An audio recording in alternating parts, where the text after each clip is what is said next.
Thank you so much, Phil, and it's a real pleasure to be here.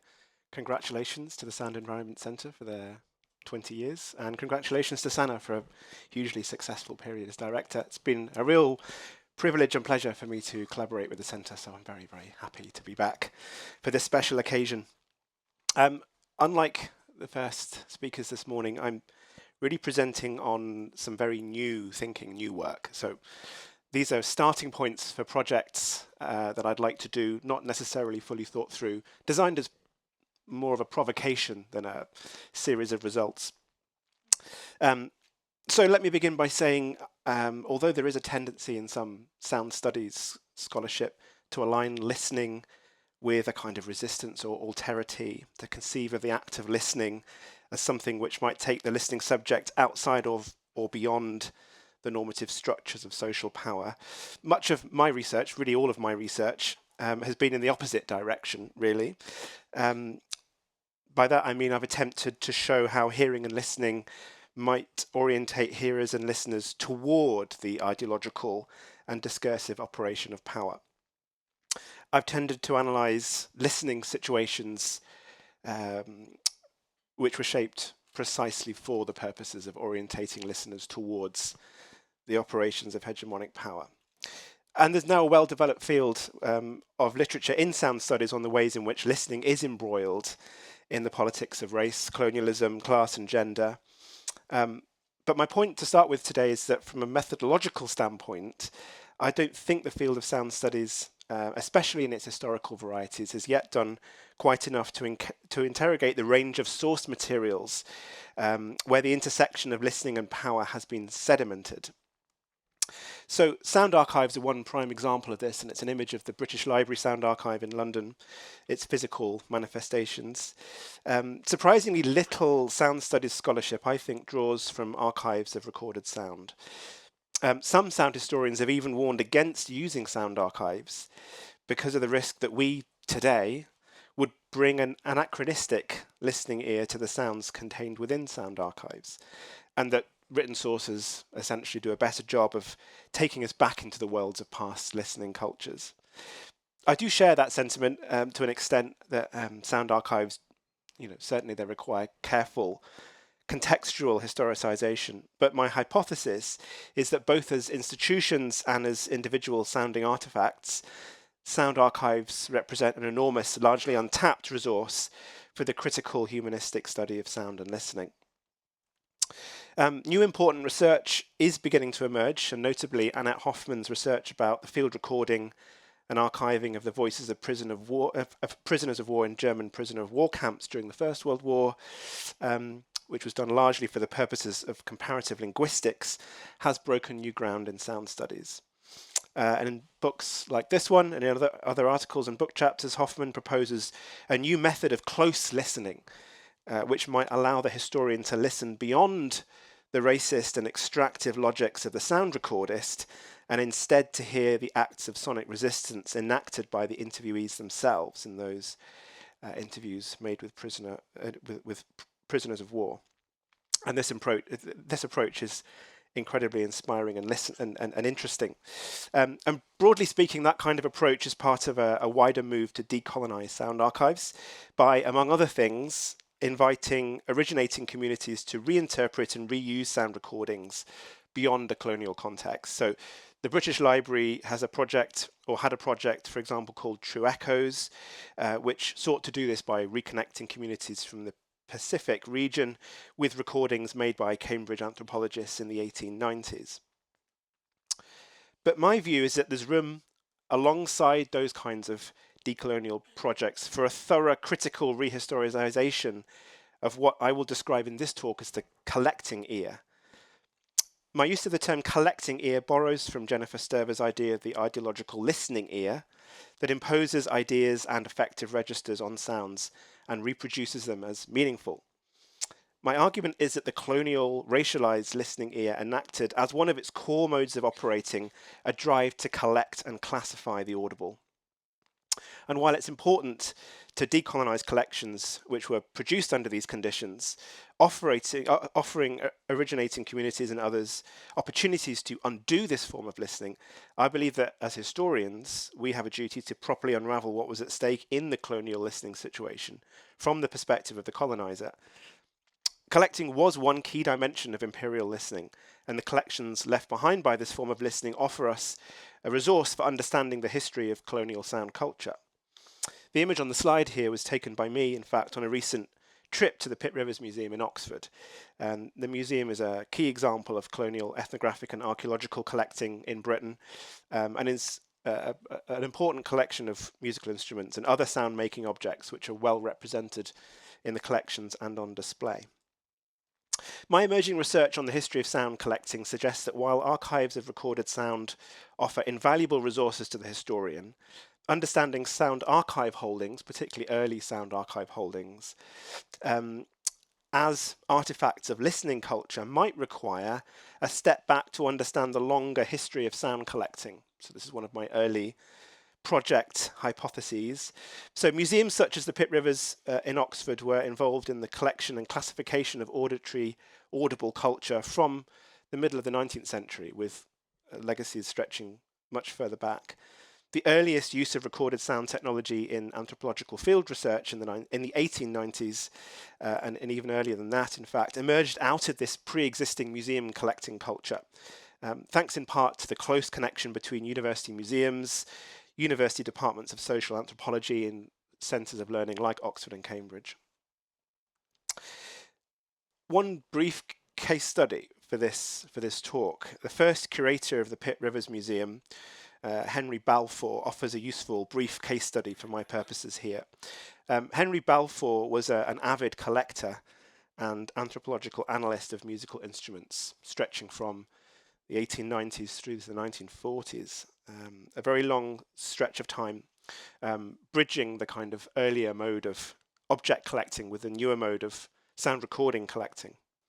The title of this particular pamphlet about the musical bow, A Natural History, is highly revealing. Balfour thought that musical objects could be used to trace cultural evolution, the idea that it was not only biological organisms that evolve and gradually improve over time, but also human cultures and the objects associated with human cultures. Now, this was a race theory insofar as the logic underpinning it was one which placed so-called advanced technological societies in Europe on the whole at the top of the evolutionary tree. It was also a race theory because Balfour thought that the curator could study the movement of and interrelation between races in the geographical spread of technologies, such as the musical bow. And so-called very primitive cultures, to use his language, were interesting to Balfour because they allowed the curator access to objects which represented the bottom of the evolutionary tree, allowing evolutionary to be fully mapped and traced from the beginning. One of Balfour's instruction booklets about how to collect musical sound cultures makes it clear that it was the ethnographer's job not only to acquire musical instrument objects representing the musical culture under investigation, but also to capture what might now be described as the intangible dimensions of the sound culture itself. So the ethnographer had to learn to listen. But this listening always involved measuring indigenous music traditions in relation to Western pitch, harmony, and temporality in order to track the state of evolution toward more advanced forms of music. So in Henry Balfour's field notes and instruction manuals, we see that there are instructions to use pitch pipes to establish the precise pitch of musical notes heard. Silent metronomes were surreptitiously used to measure rhythm. I really like the idea of the anthropologist hiding a metronome behind the scenes so that they could keep track of the exact rhythmic structure of the music they were listening to, but informants were unaware. And Balfour also recommended that ethnographers use a special instrument made by the Pye Company in Cambridge called a rhythmograph. The Pye Company actually made radios and televisions, and the rhythmograph was a bit like a phonograph, but it was specifically designed to capture rhythmic structure. So to quote Balfour directly, it allowed the recording and subsequently analysing the complex rhythms which are in use in many parts of the world. And I found this object to be interesting, and I was more or less unaware of it. I'm very well aware of the use of phonography, but this is something different. So to explain what this is, essentially what you do is, this is the quote from Balfour, in place of the drum, stick or rattle usually employed by the native, a special drum is provided, and the beats made upon it by the performer are communicated to a lever, which marks on a rotating smoked paper surface. And I believe there is also a fire involved. So the smoke is smoking the paper. Below these marks are recorded others made by a small pendulum every half second. When the record is made, cut the paper and remove it from the cylinder. It should then be drawn face downwards through a dish of varnish and pinned up to dry. So you can see what that would produce would be the native rhythm on one side and the kind of precise metronomic tick-tock of Western time.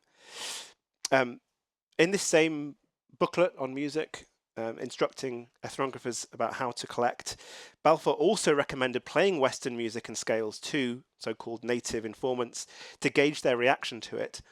And although this was designed partly to establish the informant's relative state of cultural evolution, it seems clear to me at least that it was also designed to promote and spread the influence of European musical culture. So this is only one brief snapshot of the world of the British collecting ear. There are many more dimensions to it that I wish to recover. Balfour, for example, advocated for the recovery of British folk traditions, as well as the research on world music traditions. And he advocated, for example, for the establishment of museums of British folk custom to rival those in Scandinavia. In fact, he said the best folk museums are in Stockholm and other places in Sweden. It's very interesting. Actually, those museums typically didn't materialize in Britain for one reason or another, but folk song and dance collecting using sound recording technology was a very prominent feature of the British sound collecting mode. And in this text on the slide by Balfour about the British hornpipe, which was one of the musical objects that he had a particular interest in, we get a glimpse of the kind of racial politics of this kind of collecting ear. And we see in the first paragraph there that Balfour essentially is weighing up whether the hornpipe was fully indigenous to Britain or whether it was brought to Britain from some other part of the world. And that was a fundamental set of interests for the ethnographer at this particular time. And in this case, Balfour is trying to advance the argument that the hornpipe was in fact brought to Britain from Eastern Europe specifically. So my hypothesis is that this form of listening for racial origin was a fundamental dimension for what I've begun to describe in my work in other areas as white listening. Whiteness was not only formed in scenarios of unequal encounter between Europeans and non-European others. White listening involved listening for the sounds of racial origin in folk traditions and home indigenous cultures. Forms of this white listening can be found elsewhere in British listening culture. An entirely unrelated but similarly white listening context. In soon-to-be published research, I found evidence that a radio listening ritual from the Second World War, during which British listeners were encouraged to hold a minute's silence while listening to the chimes of Big Ben on BBC Radio, was connected to a theory of British racial connection to the lost tribes of Israel, and therefore to the Middle East. This is a form of Christian Zionism promoted through an organization called the British Israel World Federation. So the people involved in promoting this silent minute were also simultaneously engaged in archaeological endeavours to trace the westwards racial movement of the Anglo-Saxon British from the ancient Middle East through Eastern Europe towards the British Isles. So, in conclusion, and these are sketches of fragments of work that I'm trying to connect, collecting evidence of sounding cultures in British history was not about building reciprocity or understanding between communities, at least in this period that I'm looking at, late 19th century, early 20th century. It was about establishing the sounding dimensions of British racial superiority in the commingled cultural and racial story of evolution. There are, of course, many dimensions to the work done by sound collectors over time, but I believe that it's essential to the cause of decolonization to fully understand what was at stake in cultures of imperial listening as they were enacted through practices such as museum objects and sound archive collection. Thank you.